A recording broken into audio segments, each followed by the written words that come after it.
এখন আমি দেখিয়ে দিচ্ছি বিদ্যাসাগর ইউনিভার্সিটির 5th সেমের পরীক্ষা কবের দিকে হতে পারে তার একাডেমিক ক্যালেন্ডার অনুযায়ী।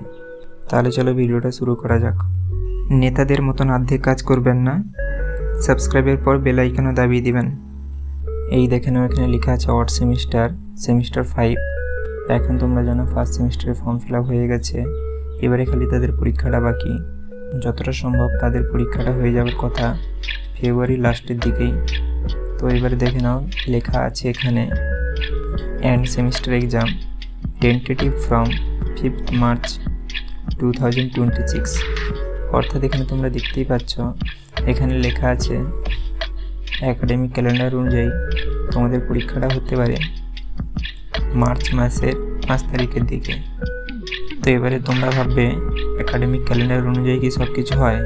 এটার উত্তর হচ্ছে সাধারণত না, কিন্তু তোমরা এখন যদি দেখো রিসেন্ট তোমরা দেখতে পাবে 3rd সেম একাডেমিক ক্যালেন্ডার অনুযায়ী হয়েছে এবং 1st সেমও প্রায় একাডেমিক ক্যালেন্ডার অনুযায়ী হচ্ছে।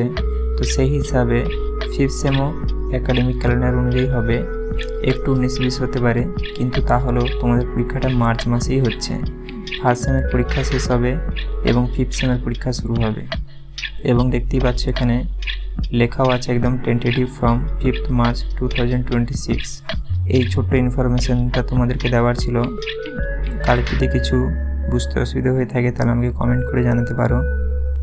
দেখুন আপনারা যে ছোট ছোট ভিডিও দেখে থাকেন এগুলো বানাতে অনেকটা করে সময় যায়, তাই যদি ভিডিওগুলো আপনাদের একটু ভালো লেগে থাকে তাহলে লাইক ও সাবস্ক্রাইব করতে ভুলবেন না।